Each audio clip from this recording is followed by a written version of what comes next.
სულ ცოტა დრო დარჩა და მსოფლიოს მთავარი საფეხბურთო მარათონიც აიღებს სტარტს. ხოდა, მოდი გამოვიცნოთ თუ როგორ დასრულდება პირველი სათამაშო დღის, უпростоრად ღამის გახსნითი მატჩი, რომელსაც მეხიკოს სიტი და ლეგენდარული აცტეკას სტადიონი უმასპინძლებს. აცტეკას სტადიონის ტევადობა 87,000 ადგილი არის. წარმოიდგინეთ თუ რამხელა მხარდაჭერა ექნება მასპინძელ გუნდს. ტრანსფერმარკეტის მონაცემებით მექსიკელთა საერთო ღირებულება 191 მილიონი ევროა. ყველაზე ძვირადღირებული მოთამაშე მათ შემადგენლობაში მილანის ფორვარდი სანტი ხიმენესი. ასევე აქ არიან ეცონ ალვარესი, რომელსაც ფეხბურთის გულშემატკივარი საკმაოდ კარგად იცნობს აიაქსში, ვესტჰემსა და ფეინერში თამაშით.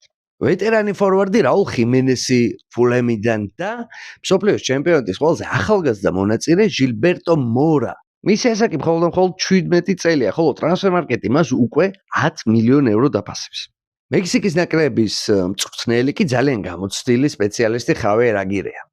მსოფლიოს ჩემპიონატის მზადების პროცესში მექსიკელებმა ორჯერ მოიგეს კონკაკაფი, ჩრდილოეთ ამერიკის კონტინენტის მთავარი სანაკრებო ტურნირი. ხოლო ბოლო ამხანაგურ შეხვედრაში სერბეთის ნაკრებს მოუგეს ანგარიშით 5-1. რაც შეეხებათ მათ მეტოქეებს, სამხრეთ აფრიკელებს, ტრანსფერმარკეტი მათ საერთო ღირებულებას 59 მილიონად აფასებს, ანუ თითქმის 4-ჯერ ნაკლები, ვიდრე მასპინძლები. ბოლოს სამხრეთ აფრიკელები მსოფლიოს ჩემპიონატზე ვიხილეთ მაშინ, როდესაც ტურნირი მათთან სამშობლოში ტარდებოდა და ისინი გახდნენ ისტორიაში პირველი მასპინძელი ნაკრები, რომელმაც ვერ შეძლო ჯგუფიდან გასვლა. მათი მთავარი მოთამაშე კი ბარნლის ფორვარდი ლაილ ფოსტერია, რომელსაც 8 მილიონად აფასებს ზემოხსენებული ტრანსფერმარკეტი. საერთოდ ჯამში მექსიკელები ამ თამაშის აშკარა ფავორიტები არიან და უნდა მოიგონ კიდევაც, თუმცა მე პირადად ისეთ მძიმე და ნაკლებად ინტენსიურ შეხვედრას ველოდები.